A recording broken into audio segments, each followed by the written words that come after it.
Welcome back. I'm Erin Carbs. And I'm Crystal McKinney. And this week we will be talking about Snapchat, crazy diseases, and much more on this week's UCTV.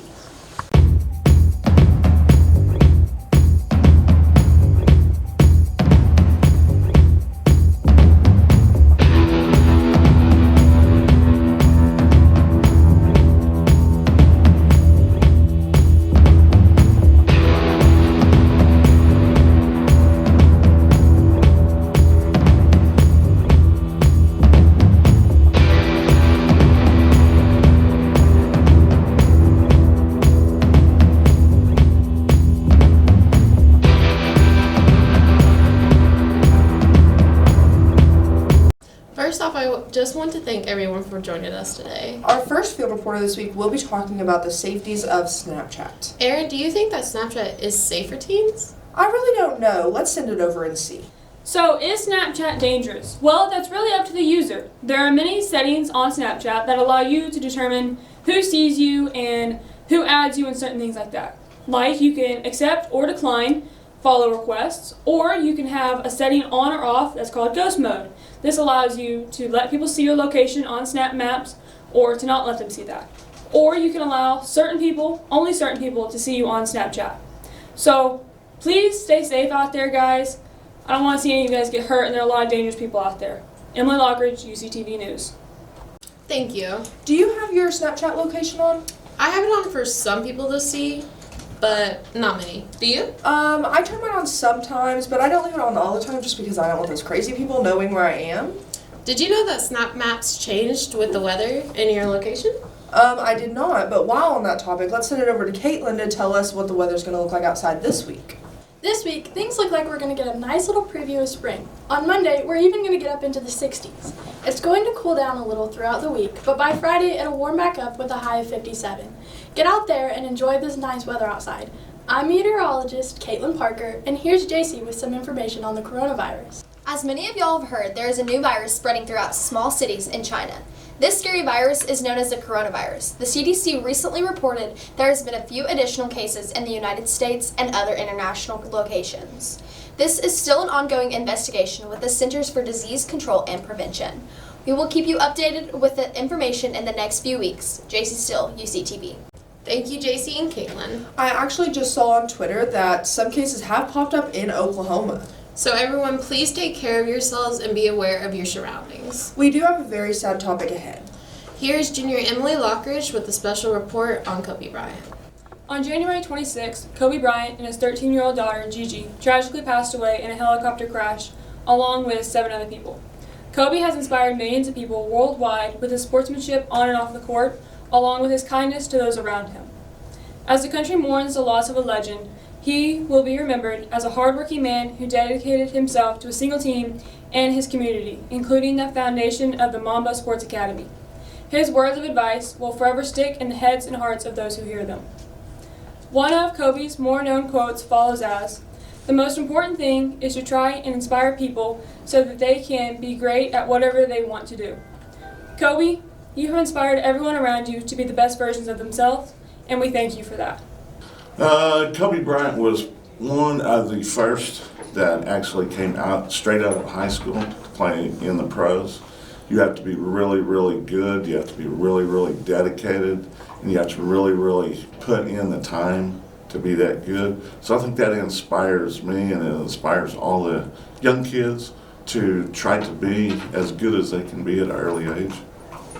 Kobe Bryant was a great player. Kobe Bryant was also a great father, and that's something that I think stands out about him as well. It wasn't just all about basketball, even though he loved it. He spent a lot of time with his family and his kids, and I think that's pretty meaningful as well.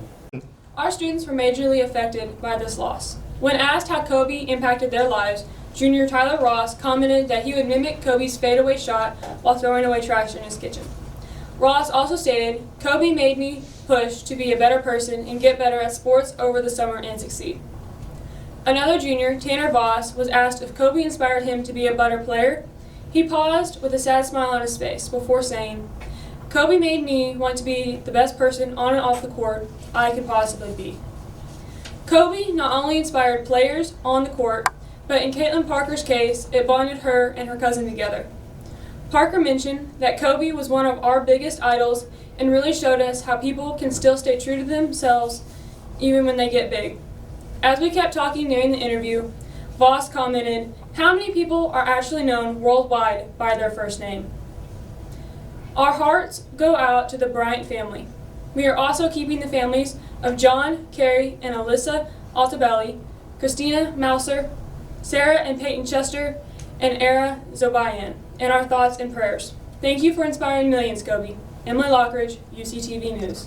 Thank you, Emily. We continue to remember Kobe and his Mamba mentality at practice when we shoot our softballs into the bucket while calling out for Kobe. Now as we move on to more local sports, our Tiger seasons are quickly winding down. Districts are fast approaching on February 14th. We are wishing you the best of luck as you look for more competition. Brent Barger has our sports highlight reels for this week. Hey guys, this is our last regular week season before we start playoffs. We start the week off on Tuesday with our rescheduled game against Core Bible from last week due to the bad weather. Then we finish our week off with the Southwest Shootout at Swasu. Next week for playoffs, our Tigers will travel to Visay and play against Visay and Thomas. I'm Bryn, UCTV. Last week, I reported on the injury involving senior Nando Bizzano and junior Caden Borneman. Both the boys seem to be doing very well now. Nando is still bruised up and still has stitches in his mouth due to his fractured jaw, while Caden seems to be okay and getting back into the rhythm of things. As both the boys are still healing, it is still questionable if senior Nando Bizzano will have to step away from the court with just a few weeks remaining of his senior season. We would like to welcome in Nando. Can you tell me a little bit about how you guys collided into each other at practice? Yes, me and Kaden were running at the same side, different sides and we both didn't look and both just smacked each other in the face. And I went down, he went down. It happens. Terrible. Also, how are you dealing with this major setback so far into your senior season? It hurts, but as long as I'm on the bench watching my team play, I'm happy. How are you staying positive and staying up with your team? Sitting on the bench, cheering my team on no matter what. All right, thank you. Kennedy Belcher, UCTV.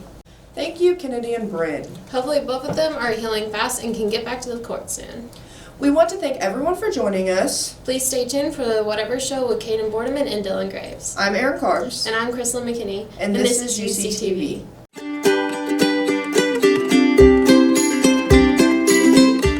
Hey guys, Snazzy Dad Joke Dylan here, and today I got 3 jokes for you.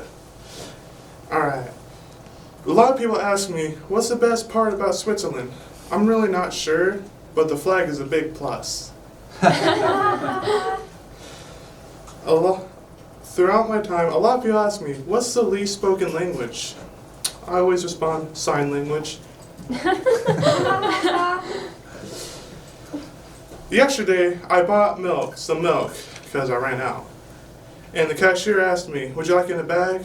I told him, no, keep it in the carton. I'm Snazzy Dad Joe Dylan, and that's all I got for you.